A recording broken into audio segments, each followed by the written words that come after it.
jangan ribut-ribut, mediasi, jangan ke media gitu. Kita sebenarnya sangat ingin menjalankan Pak Saroni dan kita sedang persiapan membuat surat undangan mediasi. Kita begitu tadi kita diperintahkan oleh Pak Saroni dan teman-teman di komisi anggota Dewan di Komisi 3, kita langsung mempersiapkan. Tapi ternyata seperti yang teman-teman tahu juga, begitu pas selesai RDP tadi dan tim dari pengacara sudah langsung keluar tadi ya Pak Ado ya, sudah langsung keluar, kita mengikuti saran dari anggota Dewan untuk tidak speak up ke media, tapi ternyata dari pihak Cak Soleh yang langsung doorstop, lagi-lagi mengkomunikasikan hal-hal yang menurut kami bisa buktikan ketidakakuratannya begitu. Maka dari itulah kami mengundang teman-teman untuk kesini karena menurut kami ada banyak cerita yang teman-teman perlu dengar, dan ini saya akan perkenalkan. Mungkin nanti dari tim Pak Ado boleh perkenalan diri dengan Pak Sabam. Pak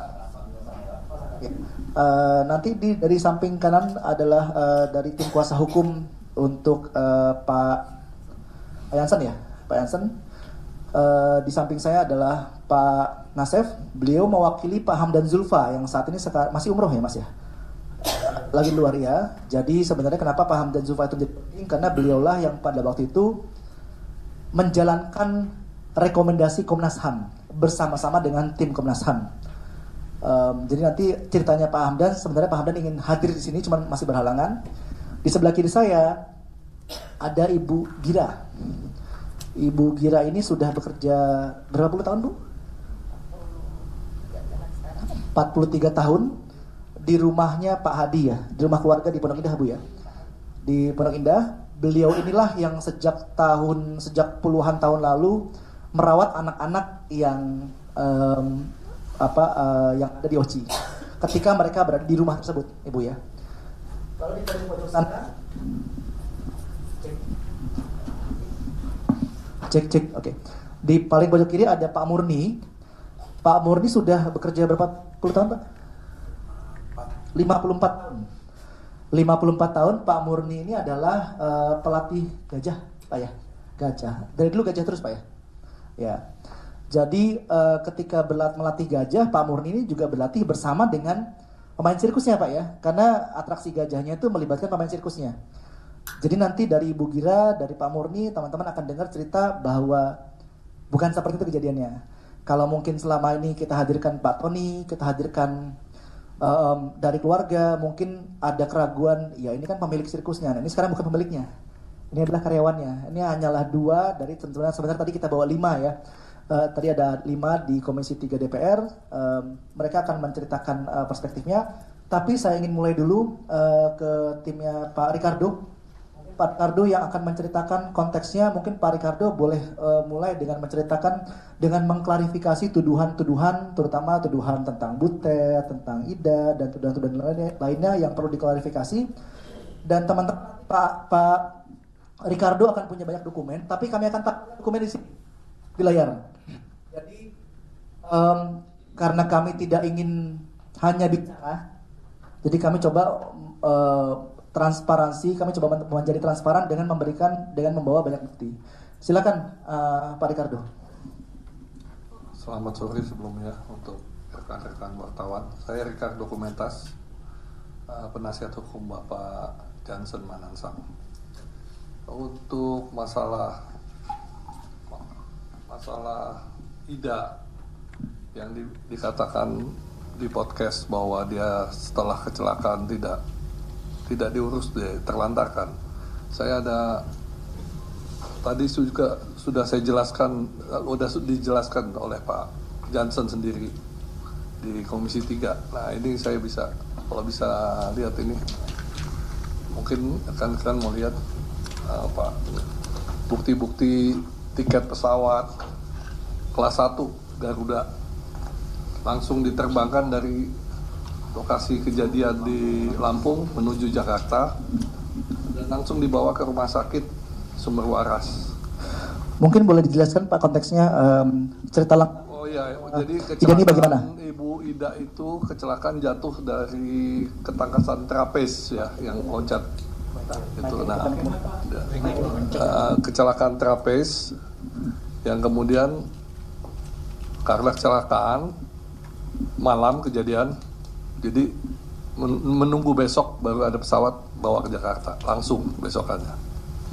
Dan ini kita ada bukti tiket pesawatnya pada saat itu, dan kita ada bukti pembayaran rumah sakit, operasi, biaya operasi, Diangkat, Pak. termasuk dokter yang terbaik pada saat itu, Dokter Lukas dari Sumber Waras. Ya, dilihatkan ya. Tiket pesawat ya. Satu Tiket persatu pesawat, ya. Pesawat mana? Ada fungsi, ada yang bantu. Jadi kita mengklarifikasi cerita itu, dan itu bukan cuma sampai situ aja. Jadi Ida itu setelah dirawat jalan tinggal di Pondok Indah di kediaman Pak Hadi almarhum di Pondok Indah, dan dirawat, ditemani oleh seorang suster, juga dirawat secara rutin ke rumah sakit Fatmawati dan Pondok Indah oleh Dokter Putu Salah satu aja Pak. dengan perawatan, termasuk perawatan fisioterapis dan sebagainya selama beberapa tahun, yang kemudian Ida itu dipekerjakan di Cisarua di bagian administrasi karena beliau tidak bisa jalan, jadi di bagian administrasi, yang akhirnya yang bersangkutan sendiri minta berhenti karena ya alasannya nggak jelas itu. Jadi tidak ada tuh, terlantarkan, tidak ada. Ini kwitansi Jadi fisioterapi boleh ditunjukkan Pak? Ini Pak. Ini kwitansi fisioterapi Pak ya? Ya, ya fisioterapi, terus ada operasi ada juga. Itu ada total operasi awal itu aja 38 juta di tahun 89. Di operasi di rumah sakit mana Pak? Sumber Waras. Ya. Oleh Dokter Lukas. Ditampilkan dulu Pak, gini Pak. Ya. Pasangkan, ditampilkan begini.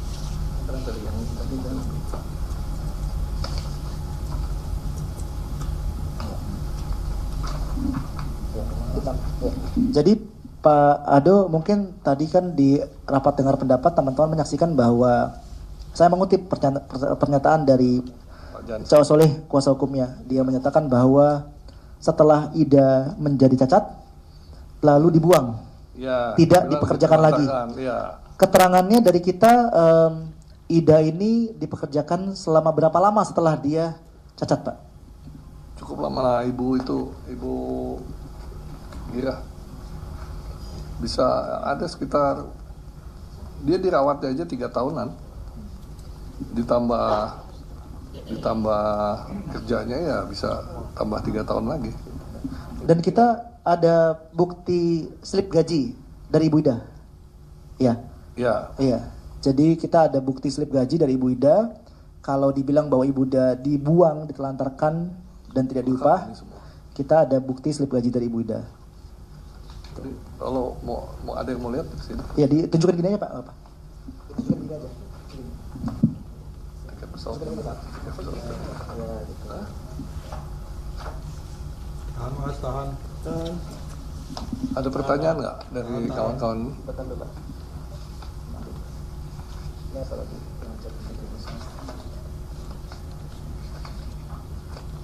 Iya, boleh Pak. Tiket pesawat aja berarti. Itu kwitansi ya Pak, tunjukin Pak. Itu rumah sakit itu tuh berwaras banyak. Ya, coba ditampilkan Pak kwitansi luar berwaras itu, coba dipegang sebentar. Pembiayaan biaya perawatan. Tahan Pak, tahan dulu. Banyak loh itu, bukan Sumber waras. Ada sumber waras. Banyak sumber waras. Jadi Pak Ricardo, ya. konteksnya yang kita perlu pertegas di sini adalah karena kejadian cederanya adalah malam, Ya. Dia diterbangkan esokan harinya Pak ya, karena menunggu memang pesawat tidak ada pesawat ya. dari Lampung ke Jakarta. Jadi tidak benar bahwa sengaja ditunda Ya. sehari, 1 hari. Oke baik. Ada tambahan lagi Pak terkait dengan Ibu Ida kronologisnya dan untuk mengklarifikasi tuduhan-tuduhan menyangkut Ibu Ida. Saya rasa cukup ya. Oke. Itu aja. Baik. Berikutnya mungkin klarifikasi terkait tuduhan dari Ibu Butet, Pak. Bu Butet, Pak ini jelaskan. Ya, silakan. Ya, selamat malam, selamat sore ya kepada rekan-rekan. Pak Ibu Butet itu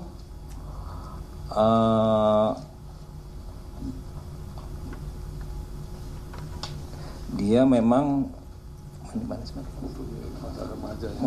mempunyai masa remaja.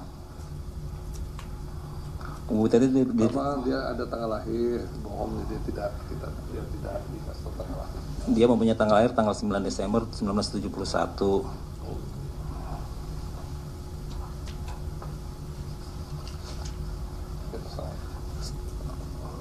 Saat menyerahkan Butet itu identitas tidak ya, belum kan.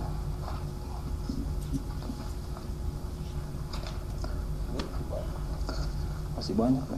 Baik, coba mungkin saya sambil nanti Pak Sanggam cari, saya akan mencoba menyeimbangkan ceritanya dari Ibu Gira. Ibu Gira sudah boleh dipakai ambil mic, Bu. Sudah bekerja di rumah Pak Hadi dari tahun berapa, Bu? Saya bekerja di tempat Pak Hadi itu dari mulai 15 Desember 1982 sampai saat ini. Ya, dari tanggal 15 Desember 1982 sampai saat ini. Ibu di rumah Pak Hadi tugasnya seperti apa, Bu? Saya tugasnya di sana disuruh untuk membantu keperluan rumah tangga. Terus berikut ya kalau misalkan pas kebetulan saya memang ada keperluan ya baru saya misalnya pas gini. Saya ulang kembali ya, maaf ya. Jadi kalau saya di sana itu tugasnya kan untuk di administrasi rumah tangga dan juga keperluan rumah tangga lah gitu ya. Saya bekerja untuk rumah tangga di Pak Hadi. Jadi membantu untuk anak-anak itu juga ngeliat-liat, mengawasi dan itu seperti itu. Oke. Terus ya untuk kalau misalkan memang mau belanja ya saya belanja tapi saya jarang lah untuk belanja. Ya. Baik, Ibu Gira berarti ketika Ibu di rumah itu Ibu bertemu ya dengan anak-anak ex-Oci ini Bu ya. Jadi Butet, Vivi dan bahkan anaknya, mereka yang semua yang sempat tinggal di rumah itu Bu ya. Kalau Butet itu sebenarnya saya ketemunya kalau pas kebetulan untuk show di Jakarta ya waktu itu. Terus kalau misalkan tidak show di Jakarta, karena show di Jakarta itu tinggalnya nanti pulangnya kan di rumah Pak Hadi itu almarhum ya. Di situ nanti pada waktu mulai mau main kembali itu baru pergi untuk ke tempat yang akan di show itu lagi gitu. Itu saja. Ibu ada tuduhan bahwa anak dari Butet yaitu Deborah Bu ya, katanya sejak umur 2 tahun dilatih sirkus. Ibu kenal, Ibu tahu dan pernah merawat Deborah Bu? Saya Deborah memang pernah ada juga di rumah Pak Hadi itu ya, di rumah Pak Hadi ada Deborah ya, tapi tidak latihan enggak, tidak, jadi main-main saja gitu ya, main-main aja ya. Nah Ibu, keseharian mereka di rumah itu seperti apa? Kabarnya mereka, tuduhannya adalah mereka kalau misalnya mereka makan, katanya makannya cuma seadanya, nasi, telur. Mereka kalau makan itu apakah memang dibedakan dari anak-anaknya Pak Hadi atau bagaimana? Ibu Gira bisa ceritakan? Kalau untuk makan-makan itu sebenarnya sama ya. Jadi kalau misalnya ada yang tukang masak di sana khusus, itu kalau misalnya masak satu ayam, ya semuanya ayam ya, dengan sayur, dengan ada buah, ada susu. Jadi kalau menurut saya itu ya 4 sehat 5 sempurna ya, karena susu ada, telur ada, daging, sayur. Nah, itu ada, semuanya ada. Oke. Ibu bisa cerita lagi nggak apa maksudnya kalau dalam hal keseharian di sana, apakah memang Ibu pernah mendengar, melihat secara langsung ataupun nggak langsung ada yang katanya sampai jejelin makanan karena ketahuan makan pisang, ada yang sampai katanya di rantai. Ibu selama 40 sekian tahun di sana pernah mendengar itu, Bu? Sama sekali saya tidak pernah mendengar hal itu. Sama sekali tidak pernah. Oke. Mungkin kalau Ibu bisa gambarkan, karena kan karakter dari Pak Frans digambarkan sebagai karakter yang sangat kejam gitu ya. Kalau Ibu sendiri melihat Pak Frans itu bagaimana, Bu? Seberapa sering ketemu dan melihat Pak Frans itu orangnya bagaimana sih? Pak Frans itu sebetulnya orangnya baik sekali ya. Baik, semua itu baik menurut saya, Kak. Itu baik. Jadi tidak pernah namanya kalau misalkan karyawan salah, kalau misalnya salah kan kita paling tidak, oh ini harus begini ya. Nah seperti itu. Tapi kalau misalkan terus kita disakiti apa, tidak pernah. Tidak pernah. Sama sekali tidak pernah. Okay. Saya selama ini kerja di tempat Pak Hadi sampai saat ini belum pernah. Oke, baik. Nah, apakah Ibu tahu asal-usul dari anak-anak yang ada di rumah Pak Hadi ini, Bu? Saya tidak tahu. Nggak tahu, ya. Oh, ya, oke, baik. Nah, baik. Nah, ini juga untuk mungkin menjelaskan ceritanya. Di sampingnya juga ada Pak Murni. Mungkin mic-nya boleh tolong ke Pak Murni ya. Pak Murni, kita cerita aja Pak ya. Pak Murni kan sudah 40 tahun lebih, 50 tahun Pak ya? 53 tahun melatih gajah, mulai dari sirkus Pak ya. Nah, ada tuduhan bahwa Butet ketika dia hamil 8 bulan, itu dia dipaksa untuk tampil, untuk perform di sirkus. Bapak pernah melihat ada orang yang hamil 8 bulan itu perform di sirkus, dan menurut Bapak itu bagaimana? Itu nggak ada itu. Soalnya saya yang pawang gajah itu saya. Oke. Apa mungkin nggak Pak bagi seorang yang hamil 8 bulan itu untuk, karena Butet ini dia perform itu dia perannya sebagai apa? Dia naik ke gajah. Naik di gajah dia. Naik di gajah dia. Terus dia ngapain naik di gajah? Naik di gajah aja, pegangan jalan naik di gajah biasa. Tapi kan kalau orang bunting kan nggak bisa, perutnya gede. Dan kalau dilihat tuduhannya adalah tentang ikat dengan rantai gajah, Pak. Ya itu, kalau rantai gajah itu nggak, saya juga membata itu belum pernah tahu, saya nggak pernah ada. Apalagi rantai gajah kan dipakai ngikat gajah. Nggak pernah ada, kalau nggak pernah tahu saya selama di sirkus. Tapi apakah mungkin bentuk rantai gajah itu gimana sih Pak? Kan kita kan mungkin di sini belum pernah punya gambaran Pak ya. Rantai gajah itu seperti apa? Apakah mungkin untuk diikatkan di badannya, apalagi anak-anak remaja gitu, anak-anak kecil di bawah 10 tahun? Besar? Rantainya? Rantai itu besar loh Pak. Kayak rantai kapal itu. Kayak rantai kapal? Oke. Jadi diikat, kalau untuk gajah kan saya ikat di balok, kasih patok, baru ikat ke kaki gajah, itu nggak bisa dibuka. Nggak ada yang bisa ngambil. Karena itu khusus untuk gajah, udah diikat mati. Oh, diikat mati rantainya. Oh, oke. Jadi rantai itu diikat di sebuah balok kayu, lalu diikat mati, lalu nanti dicantelkan ke gajahnya. Ke gajahnya. Jadi untuk ikat gajah, jadi khusus untuk ikat gajah. Jadi kalau orang diambil untuk ikat orang itu udah bohong. Nggak bisa Pak ya. Baik. Ada juga tuduhan bahwa pada suatu waktu Ibu Butet itu dijejeli dengan kotoran gajah dan disetrum pakai strum gajah. Itu Bapak bagaimana? Bisa cerita, apakah pernah tahu, pernah dengar, atau seperti apa Pak? Selama saya yang masih ada di OC itu Pak ya, itu ngurus gajah, ngurus apa tuh belum pernah dengar, belum pernah lihat bahwa ada berita disumpel tai gajah, itu belum pernah lihat. Atau strum. Alat strum itu saya yang megang. Bentuknya seperti apa Pak? Seperti alat strum, seperti apa itu, senter itu. Oke, ya. Ada ujungnya itu. Oke. Jadi bukan sembarangan orang bisa bawa. Alat strum itu Bapak yang pegang, ditaruh di mana kalau Bapak lagi tidak pegang? Ya kalau saya taruh di mes saya. Di mes Bapak? Jadi ruangan saya, nggak tempat orang lain. Oke. Ketika kejadian Ibu Ida itu jatuh, Bapak waktu itu ada yang dia kecelakaan, Ibu Ida? Waktu Ida kecelakaan itu saya nggak ada itu, Pak. Pas nggak ada. Oke, baik. Mungkin Pak Murni bisa ceritakan, kan ada lagi tuduhan ditutup dari dunia luar, seakan-akan dikucilkan gitu Pak ya. Bisa diceritakan nggak Pak kehidupan anak sirkus ini ketika mereka tidak tampil atau tidak latihan, mereka tuh ngapain aja sih Pak sehari-hari?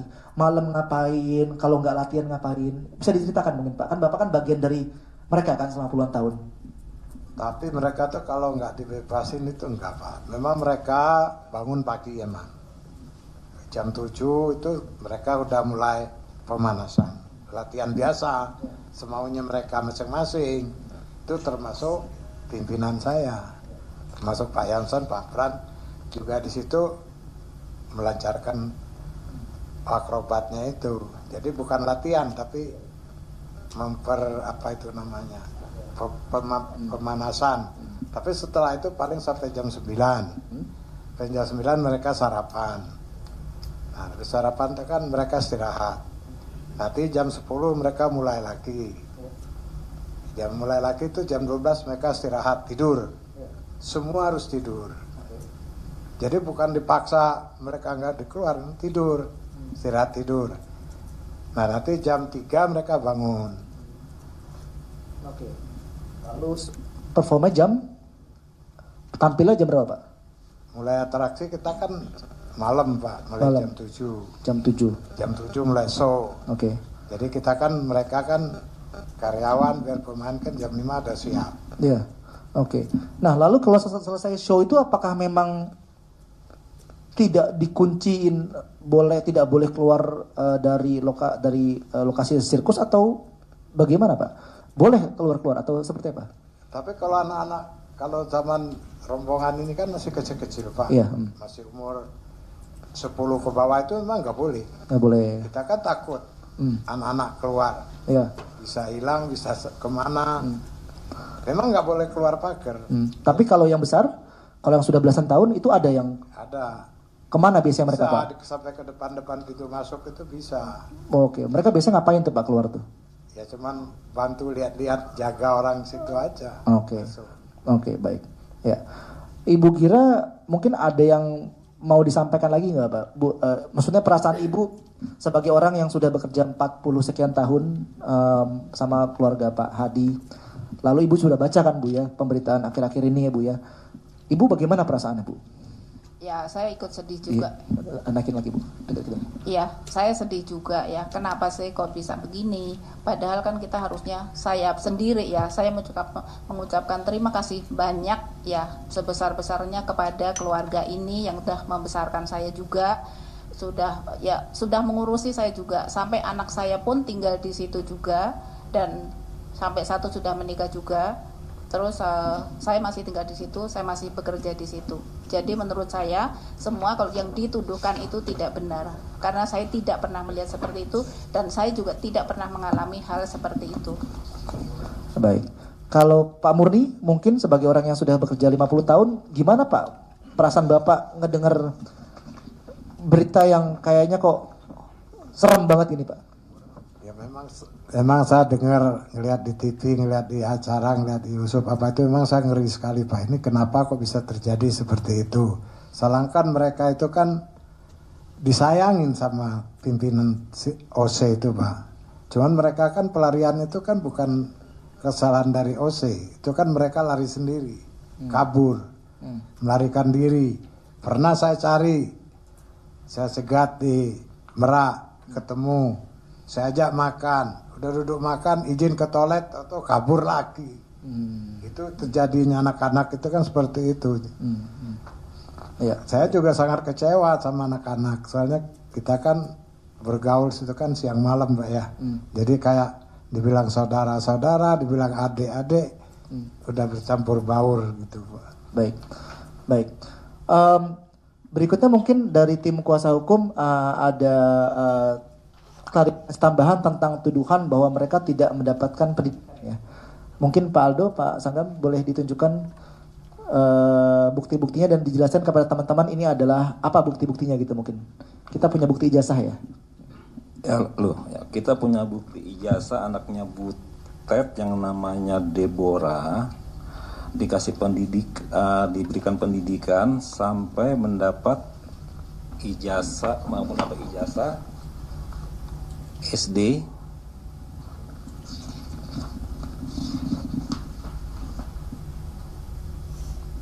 ijazah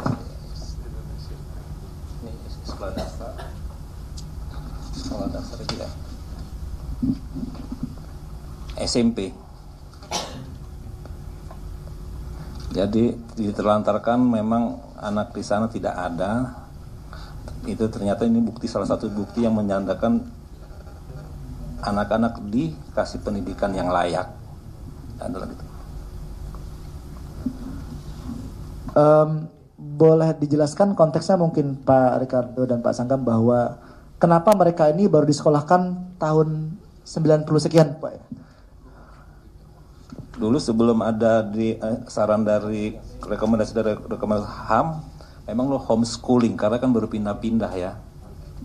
Semua anak-anak, adik-adik ya kita bilang itu mereka dikasih pendidikan homeschooling,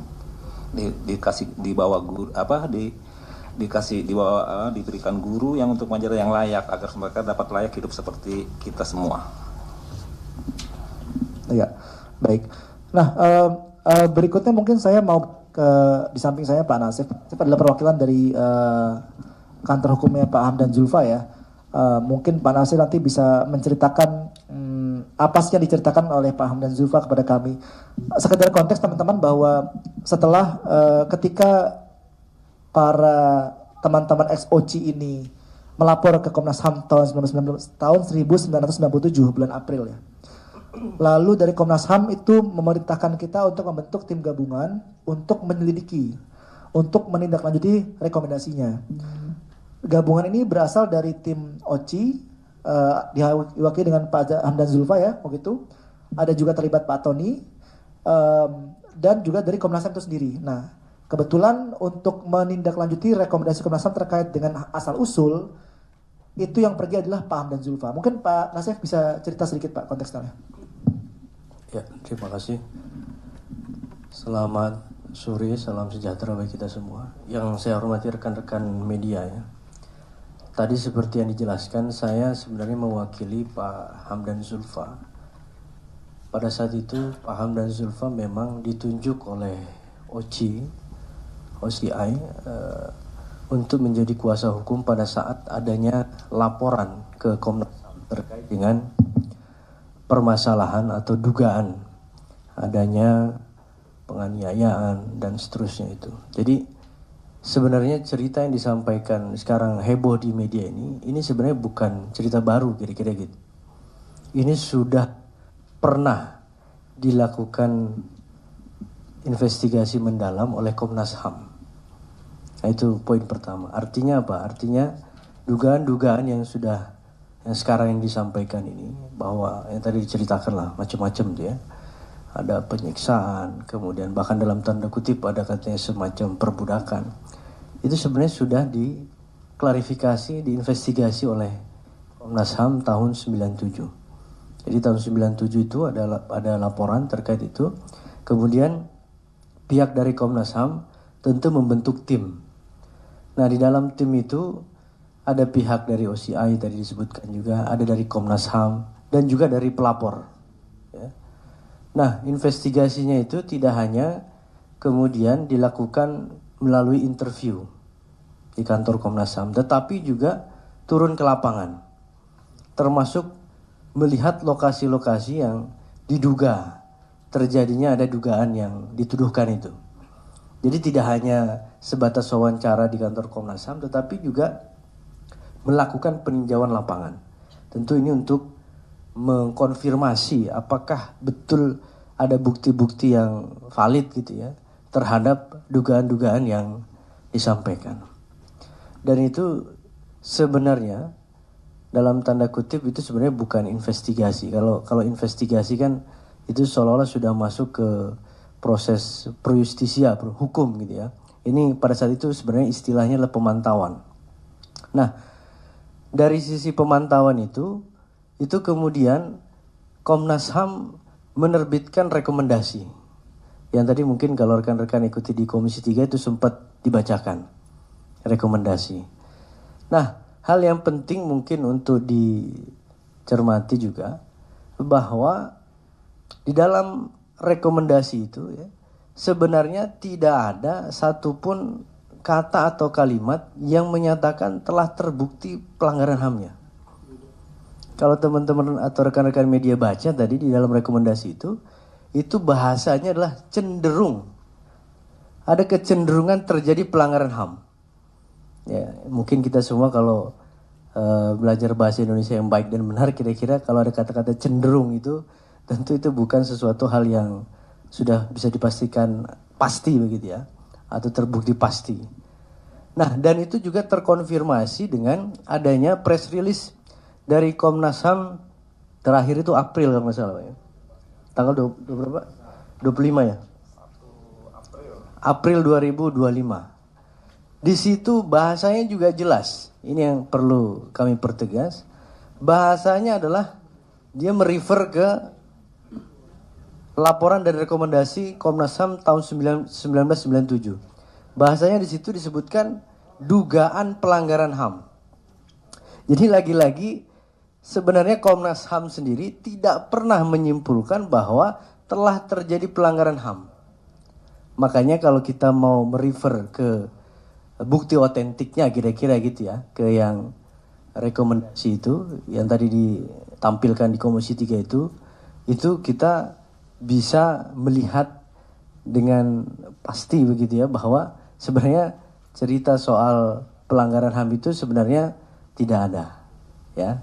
Nah, itu yang pertama yang ingin kami pertegas.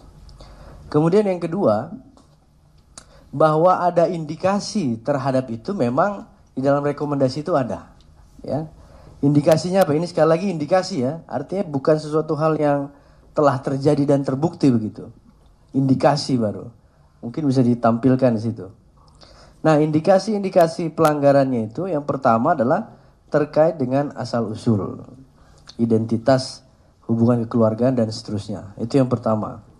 Kemudian yang kedua, ada indikasi pelanggaran terhadap hak-hak anak untuk bebas dari eksploitasi yang bersifat ekonomis. Ketiga, pelanggaran terhadap hak-hak anak untuk memperoleh pendidikan umum yang layak. Kemudian pelanggaran terhadap hak-hak anak untuk mendapatkan perlindungan keamanan dan jaminan sosial yang layak. Nanti akan kita elaborasi terkait dengan tindak lanjutnya. Jadi ada 4 hal itu yang sifatnya indikasi sebenarnya. Dan itu dikonfirmasi sekali lagi oleh Komnas HAM terakhir di April 2025. Nah, dari keempat ini kalau kita lihat tidak ada di situ indikasi adanya penyiksaan. Kira-kira itu. Teman-teman nanti bisa cek sendiri langsung. Jadi tidak ada di situ Komnas HAM menyinggung soal penyiksaan. Artinya apa? Kalau itu memang benar terjadi pada saat itu, tentu hasil pemantauan Komnas HAM akan bicara soal itu, kira-kira gitu. Pasti akan tertera di situ. Tidak mungkin tidak gitu. Nah, karena artinya apa? Kalau Komnas HAM tidak mencantumkan itu, berarti hasil pemantauannya memang tidak menemukan bukti-bukti yang valid terkait dengan adanya dugaan penyiksaan. Nah, itu poin yang kedua. Jadi hanya 4 indikasi ini yang ditemukan oleh Komnas HAM. Kemudian yang ketiga, atas dasar adanya fakta-fakta itu, indikasi tadi, maka Komnas HAM memberikan 4 rekomendasi. Ya. Yang pertama, OCI bekerja sama dengan instansi-instansi terkait, Komnas HAM, Puskopau, Depdikbud, dan Menpora, perlu segera secara koordinatif mencegah dan mengakhiri terjadinya perbuatan yang cenderung menimbulkan pelanggaran HAM. Nah, ini lagi-lagi kalau misalnya dari pihak sebelah mendasarkan pada rekomendasi bahwa terbukti ada pelanggaran HAM, mungkin salah baca kali ya. Di rekomendasi poin berapa ini? 3A ya, 4.1 itu jelas bahwa terjadi perbuatan yang cenderung menimbulkan pelanggaran HAM. Nah, itu satu.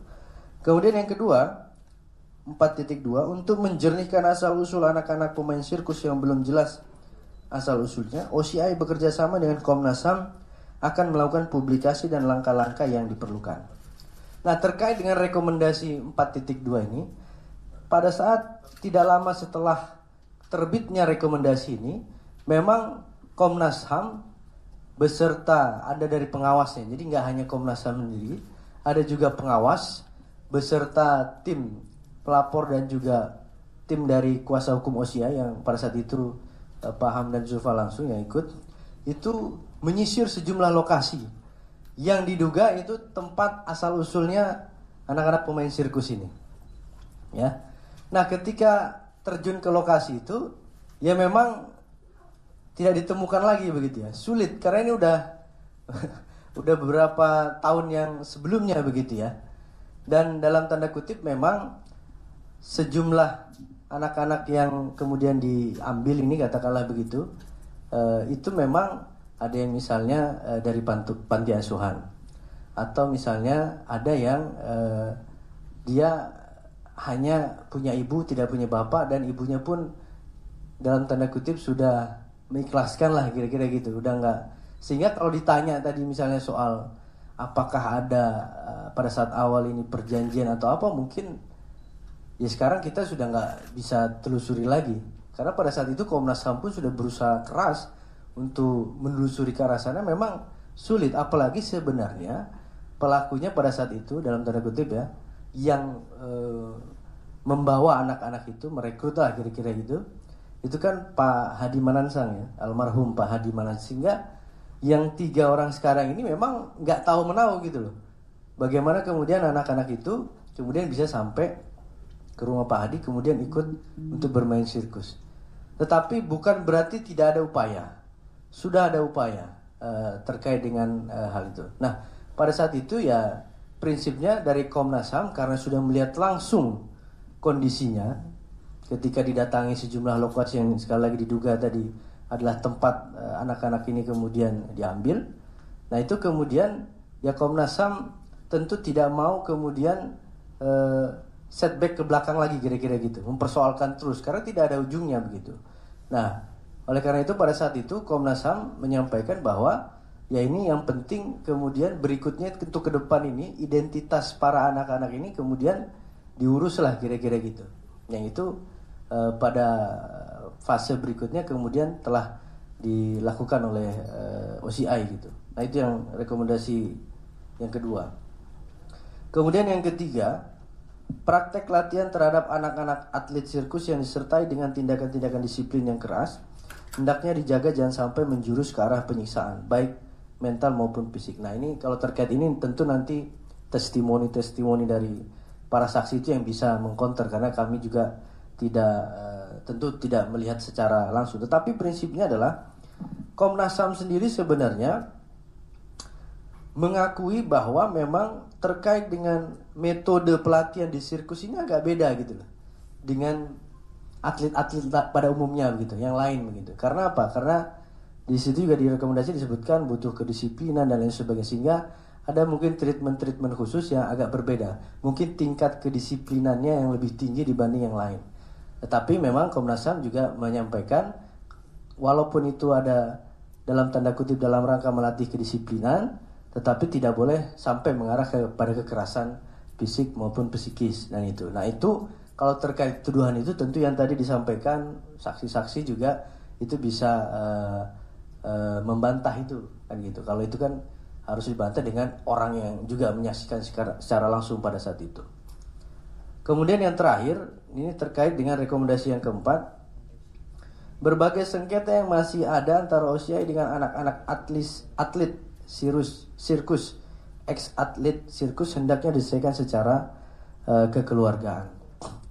Nah, ini saya kira yang tadi juga menjadi penekanan dari Komisi 3 bahwa sebenarnya di dalam rekomendasi Komnas HAM itu jalan keluarnya itu sudah ada, yaitu penyelesaian secara kekeluargaan. Dan pada saat itu sebenarnya dari pihak OCI juga sudah melakukan apa yang direkomendasikan Komnas HAM ini. Nah, detailnya seperti apa ya tentu ini karena nanti Pak Hamdan langsung yang mengikuti pada saat itu, saya belum dapat informasi juga. Tetapi pada saat itu informasinya telah ada penyelesaian, sehingga kan sekian lama itu kan dalam tanda kutip sudah tidak ada lagi yang mempersoalkan itu. Kan logikanya adalah kalau pada saat itu nggak selesai ya pasti ini kan akan dituntut terus gitu. Nah, buktinya dari 97 sekarang tahun berapa? 2025 baru muncul lagi kan itu. Nah ini yang dalam tanda kutip juga agak mengherankan. Nah itu kira-kira 4 rekomendasi yang dikeluarkan oleh Komnas HAM dan bagaimana secara garis besar tindak lanjutnya. Nah kemudian terakhir mungkin kami juga ingin menyampaikan satu kesimpulan begitu ya dari peristiwa ini. Muara dari tuduhan-tuduhan itu sebenarnya adalah di rekomendasi Komnas HAM. Ya. Jadi cerita-cerita yang berkembang segala macam itu, entah yang sekarang masih otentik atau tidak, atau sudah banyak dibumbui atau tidak, kita nggak tahu lah ya. Tetapi pada prinsipnya seluruh cerita itu muaranya kan ada di rekomendasi. Dan itu sudah dinyatakan secara tegas oleh Komnas HAM. Pertama, soal pelanggaran HAM-nya itu baru dugaan dan itu baru kalimatnya tadi kan cenderung begitu ya. Artinya tidak menyimpulkan terbukti, itu satu. Kemudian oleh karena itu rekomendasinya pun yang terakhir tadi yang sempat saya sampaikan tadi adalah diselesaikan secara kekeluargaan. Artinya ini sudah lebih ke hubungan privat lah kira-kira gitu. Dan yang berikutnya, kalau pada saat itu Komnas HAM menemukan ada bukti-bukti yang kuat yang mengarah ke tuduhan-tuduhan atau laporan itu pasti Komnas HAM akan meningkatkan status hasil pemantauannya itu ke tahap yang berikutnya, kira-kira gitu. Kan kalau kita tahu misalnya penanganan pelanggaran HAM berat, yaitu nanti ada proses penyelidikan. Penyelidikan itu nanti dari Komnas HAM, penuntutan di kejaksaan dan sampai ke pengadilan. Dari pihak sebelah misalnya menyampaikan pada saat itu belum ada undang-undangnya. Ya, undang-undang HAM. Undang-undang HAM itu kan ada tahun 99 kemudian tahun 2000. Saya kira itu kan rentang waktunya tidak terlalu jauh. Apalagi pada saat itu juga kita tahu, mungkin sudah kita tahu, sudah ada laporan polisi di tahun 99 kalau nggak salah ya. 97, kemudian SP3 99. Nah itu. Artinya kalau memang di situ ditemukan ada bukti-bukti untuk mengarah ke misalnya Komnas HAM pun yang bertindak misalnya itu masih bisa gitu. Masih ada kans untuk itu dan faktanya sekarang kan kita lihat semua itu tidak terjadi dan hanya sampai selesai di rekomendasi dari Komnas HAM. Oleh karena itu terakhir sekali kami juga berharap ke semua pihak untuk dalam tanda kutip tidak menggoreng-goreng juga rekomendasi Komnas HAM ini. Karena ini yang jadikan seolah-olah pelanggaran HAM ini terbukti begitu. Nah itu sehingga bagi semua pihak ini kalau memang mau melihat secara jernih masalah ini khususnya terkait dengan rekomendasi itu, ayo mari kita baca-baca kata demi kata, kalimat demi kalimat yang tertera di dalam rekomendasi Komnas HAM. Jangan kemudian berspekulasi, beropini, apalagi menafsirkan semau-maunya sendiri gitu loh. Nah, itu yang kami tentu harapkan kepada semua pihak agar permasalahan ini bisa on the track lagi, jernih sesuai dengan apa memang fakta yang sebenarnya. Mungkin sementara itu. Baik, terima kasih Pak Nasir. Berikutnya mungkin saya juga supaya tidak berspekulasi, mungkin teman-teman ketika melihat pemberitaan yang ada, ketika melihat wawancara di podcast, beranggapan bahwa situasinya sangat horor begitu ya. Kita mau kasih lihat gambaran kehidupan mereka sehari-hari seperti apa. Ada kehidupan yang ada di rumah, ada yang di sirkus. Ini mungkin kita bisa play. Ini foto-foto sirkusnya.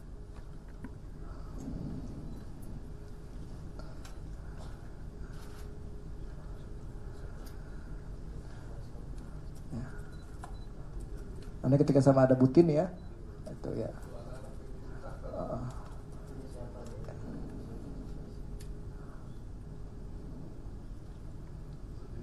Ini salah satu yang dinikahkan, tapi dinikahkannya kalau nggak salah waktu itu iya, ini salah satu anak sirkus yang dinikah. Ibu ingat nggak Bu, yang dinikahkan cewek Bu? Tahu nggak Bu? Ada dinikahkan? Siapa anak Bu? Nggak ingat. Oke, tapi ada Bu ya. Oke, next lagi Bu, mungkin. Ya. Terus.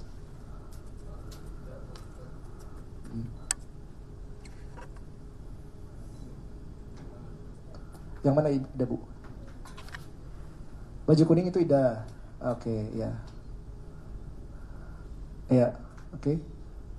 Lagi. Ini ulang tahun siapa, Bu, ini, Bu?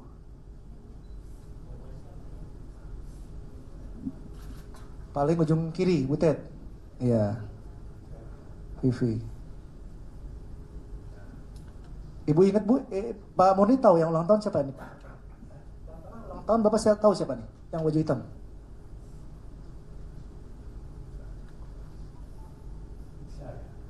Lisa, yang baju hitam ini.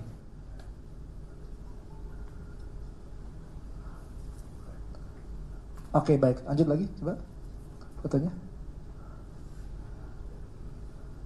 Oke, stop. Baik lagi tadi. Oke, stop. Ini pas apa nih, Pak Murni? Mereka ini lagi ngapain? Ini di tenda sirkus, Pak ya? Kelihatannya, Pak ya?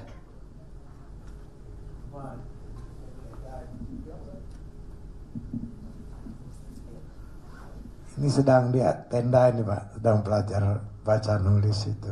Nah, dalam sehari ini mereka belajar setiap hari, Pak? Dia ada guru lesnya itu. Ada guru lesnya. Berapa jam tuh mereka belajar? Ada 2 jam. Pagi, siang, makan siang. Habis setelah makan siang, sebelum perform berarti Pak ya, sebelum tampil ya. Oke. Next lagi. Oke, ini liburan ya. Pak Murni kalau liburan ini nggak diajak Pak ya? Bapak kalau liburan nggak diajak Pak ya? Nggak diajak. Oke, baik. Next lagi. Ya.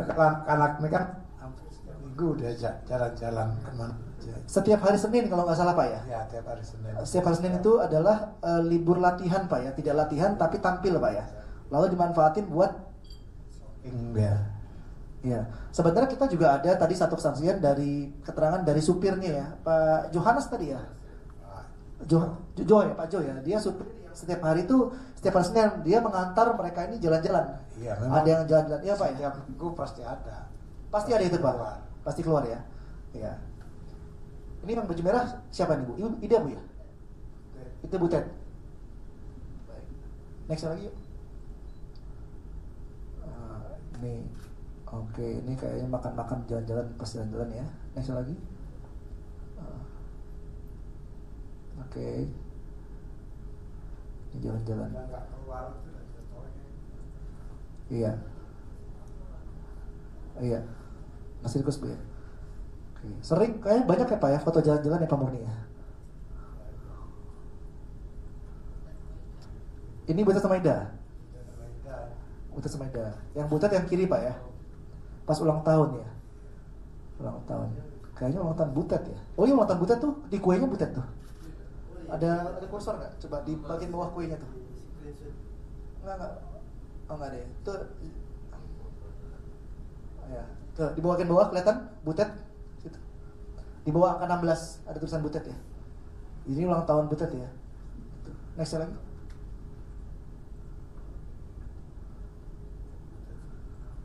Ini siapa Bu? Ini Vivi. Ulang tahun ke-11. Oke. Baik. Oke. Ini di rumah Bu ya? Ini di rumah atau di mana? Bukan. Oke. Lanjut.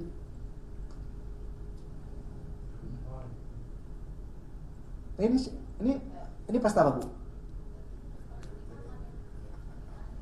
Butet yang sebelah kanan. Oh, yang kanan siapa Bu?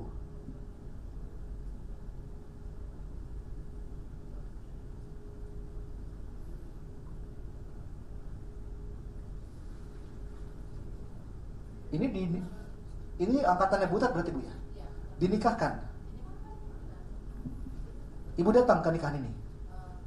Tidak. Pak Murni datang nggak?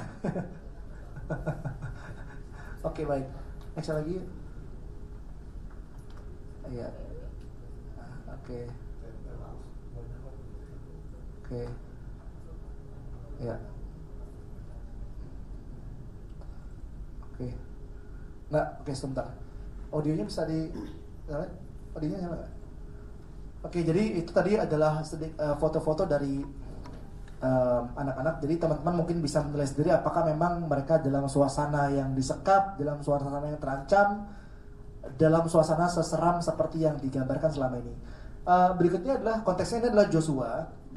Beliau ini adalah memang di angkatan setelah Butet ya, jauh ya, angkatan tahun 2000-an Pak ya kalau nggak salah ya. Tapi ya nggak, dia dua-duanya, dia pernah di OCI. Jadi Joshua ini dia awalnya di Taman Safari, lalu ke OCI, lalu dipindahkan, lalu sekarang pada akhirnya tetap di Taman Safari dan dia sudah mendapatkan jabatan manajemen gitu ya, Joshua ini. Nah kemarin saya ke Taman Safari untuk mencari perspektif dari Joshua. Karena Joshua ini sudah cukup lama, sudah lumayan lama Pak Murni ya, Joshua ini ya, udah belasan tahun kayaknya Pak ya, 2000 dari masa kecil ya. Nah ini nanti di sini silakan ditonton, kurang lebih akan ada keterangannya dan menggambarkan perspektif dia itu seperti apa terhadap belakang gitu ya. Boleh, ada keluar suaranya?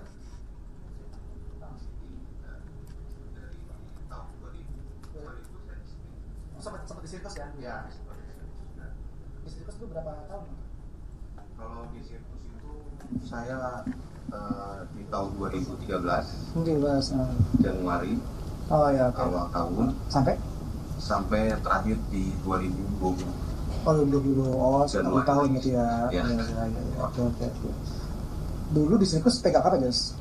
Perannya apa Mbak? Kalau di sirkus saya perannya jadi performer. Oh. Biasanya kita ada acara di udara juga. Saya main di acara di udara. Itu flying terapis namanya. Oh, yang lompat-lompat itu ya. Ya. Maafin subtitlenya ya, karena ini pakai AI. Apa captionnya? Oh, oke. Itu yang ngajarin siapa, Jos? Kalau yang ngajarin, Ya. kalau yang ngajarin kita dulu juga dilatih sama ada guru dari luar, namanya Mr. J. Mr. J. Ya, Oh, dia oke. yang bikin konsep buat kita show.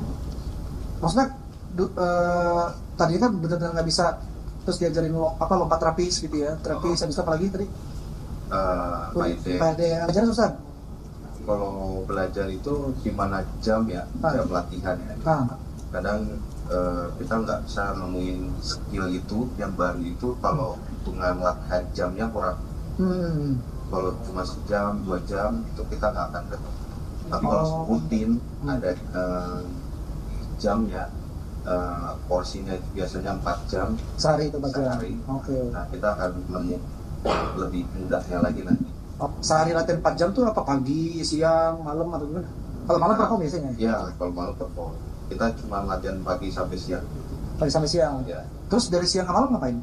Kan kita kan show-nya malam. Ya maksudnya waktu luangnya itu diisi ngapain? Kita biasanya berdiskusi aja sih sama tim performer juga. Di situ makan bareng. Makan bareng. Ya. Makan barengnya bareng siapa aja? Namanya SMK. Di mana? Ada di Ciberem. Ini waktu pas masa di sirkus berarti? Atau di sini? Di Safari. Di Safari. Ya. Kalau teman-teman. Coba sebentar pause dulu. Jadi konteksnya Joshua ini adalah dia ke Taman Safari dulu, baru ke OCI. Tapi OCI-nya ini kalau teman-teman lihat tadi kan tahun 2010-an ya.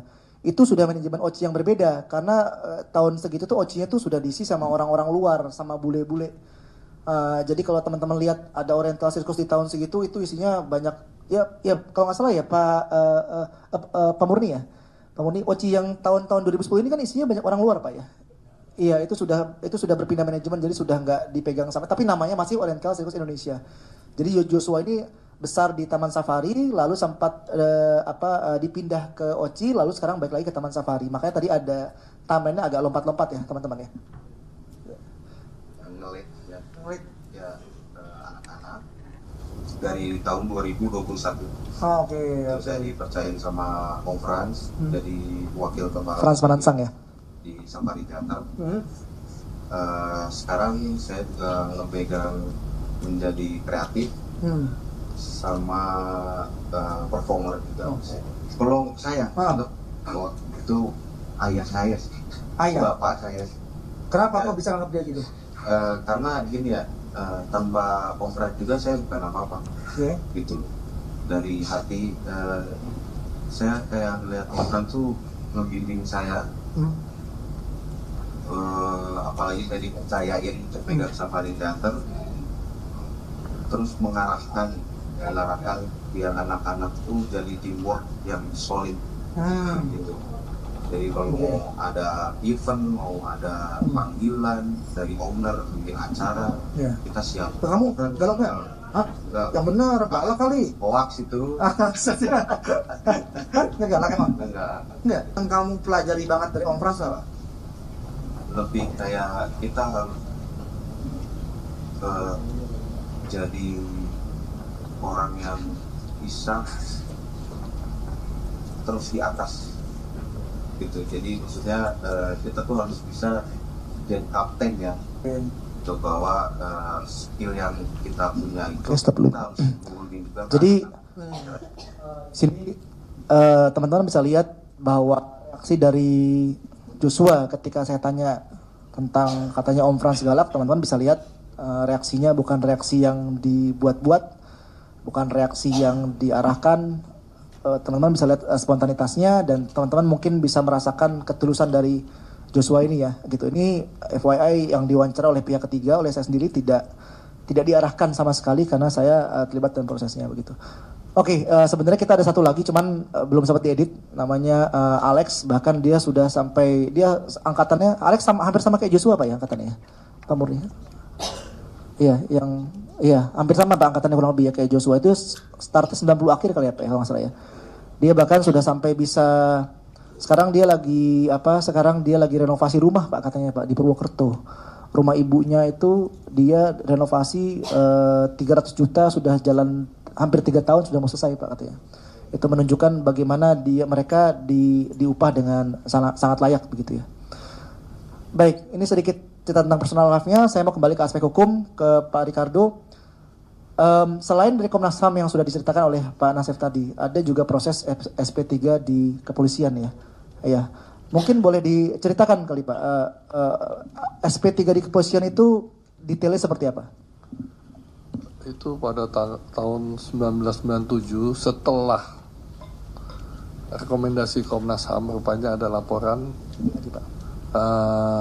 ke Bareskrim ya, yang kemudian diproses sampai dengan tahun 1999 ternyata tidak terbukti dan di SP3. Itu aja. Laporan awalnya, kalau saya dapat infonya, laporan awalnya dan laporan keduanya pasalnya berbeda Pak ya? Ya itu awalnya kan penganiayaan ya, ternyata yang dilaporkan yang setelah di Bareskrim itu 335 ya, perbuatan tidak menyenangkan gitu. Jadi itu pun sudah di SP3 di tahun 1999 ya. Okay. Baik.